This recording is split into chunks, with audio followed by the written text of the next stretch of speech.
순환매가 빠르게 돌다 보니까 어제 급등했는데 네. 오늘 그냥 바로 급락 나와버리고 그런 종목들도 많아요. 요새 특히 좀 더 많아지는 것 같아요. 그러면 그런 관점에서 봤을 때 5월에 엄청나게 활약을 나타냈었던 콘택트나 소비주들 6월에 그러니까 안 그랬으면 좋겠는데 꺾일 수도 있는 거잖아요. 그러면 지금은 다시 좀 작전을 내가 바꿔야 되나? 결론적으로 말씀드려갖고 좀 많이 올랐어요, 과하게.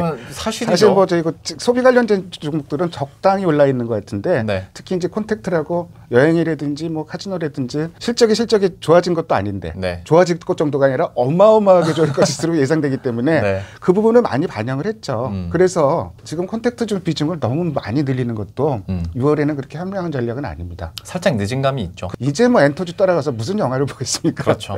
그래서 콘택트주 흐름을 판단하는 큰 기준이 크게 봐서는 실적이 실제로 시현되고 있으면서 더 좋아질 플러스 알파로 보는 게 이제 연예기획 3사 그리고 가장 강한 턴어라운드가 일어날 것을 보는 게 그 여행주 요 두 개가 어떤 그 전체적인 콘택트주를 이끌어가는 대장으로 보시면 돼요.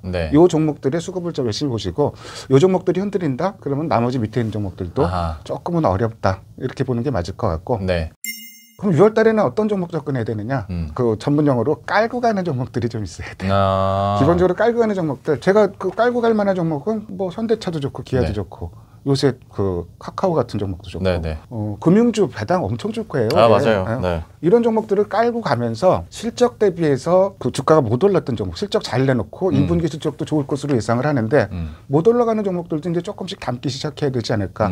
시클리칼에 밀리고 콘택트에 치이고 그래서 시장 관심이 멀어져서 못 올라갔던 종목들 그런 종목들로 수급이 들어오기 시작하면 그런 종목들도 좀 관심을 가져볼 만하죠. 예를 들어서 뭐 요새 전 관심 있는 게 CS윈드 같은 종목. 풍력, 정말요? 풍력 세계 1위인데 뭐 어차피 지금 뭐 풍력은 올해 커질 수밖에 없잖아요. 그리고 6월 달에 행사들 되게 많은데 G7 정상회의 열려요. 여기서 그 우리나라 한 분이 따라가는 분이 있어요.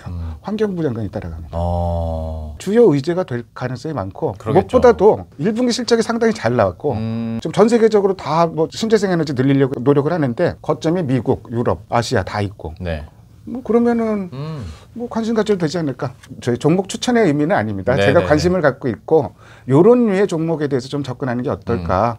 요런 쪽 비중을 조금 늘리고 콘택트는 사실은 뭐 시세가 이 정도까지 맞잖아요. 물론 여기까지 갈 수도 있어요. 근데 그거는 뭐 돈의 힘이고 그리고 또 한 가지 생각해 볼 부분이 지금 시장이 순환매라고 얘기를 하는데 어정쩡한 순환매 종목은 올라갈 때 쫓아가서는 정말로 낭패를 봅니다. 그것도 그러니까 그거 여쭤보고 싶었어요. 그러니까 순환매 얘기는 많이 하잖아요. 근데 이런 장세마다 제가 항상 또 방송에서 똑같이 얘기하는 것 중에 하나가 고장난 시계도 하루에 2번은 맞는데 느린 시계는 한 번도 안 맞잖아요. 근데 개인 투자자들 같은 경우는 순환매에서 좀 한 박자 느리게 갈 가능성이 크니까 이런 시장을 어떻게 우리가 극복해낼 수 있을까. 코로나 이전 시세 회복 못한 업종이 뭐 있냐. 뭐 부진한 업종들이 있어요.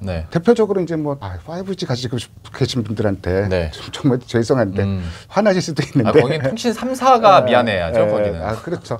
투자도 좀 그 뭐 늘린다 그러는데 별로 늘린 것 같지도 않고 전혀 안 늘리고. 그리고 이런 종목들이 워낙 싸다고 매수세가 몰리니까 그날 하루는 쫙 몰려요. 다음날 급락했잖아요. 근데 어저께 많이 다 빠졌잖아요. 맞아요. 그러니까 실적이 안 되는 쪽은 순환매가 돌더라도 연속성이 없어요.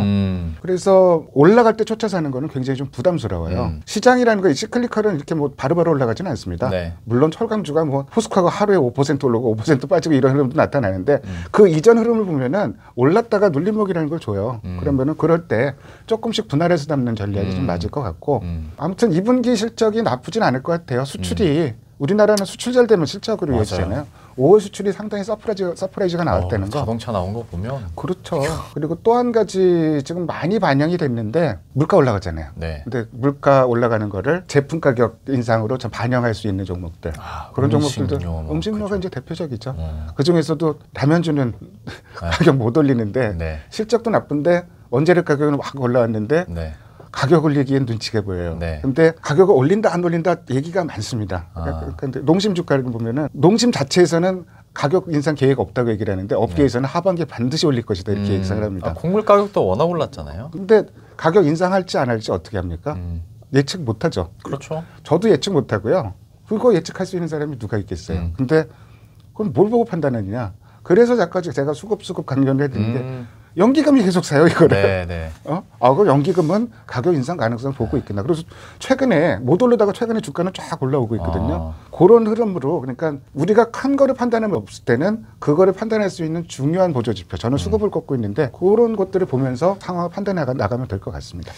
하여튼 오늘 이렇게 해서 이상윤 소장님과 함께 참 시장에 대한 이야기들 그리고 종목을 매수할 때 어떤 식으로 어떤 수급을 분석해서 따라갈 수 있을지 얘기를 해봤는데요. 여러분들 어떤 투자 전략이나 포트폴리오 전략에도 좀 도움이 많이 되셨으면 좋겠고요. 마지막으로 제가 이제 소장님께 이런 부탁드리기 너무 죄송한데 유튜브에 알아요. 오! 보셨구나. 좋아요. 그 구독 맞죠? 내가 이거 랭앤커즈 유튜브 내가 본다니까요. 소장님. 세상에 이거 한 번만. 너무 감사해요. 네. 좋아요하고 구독 꼭 부탁드립니다. 랭앤커 파이팅.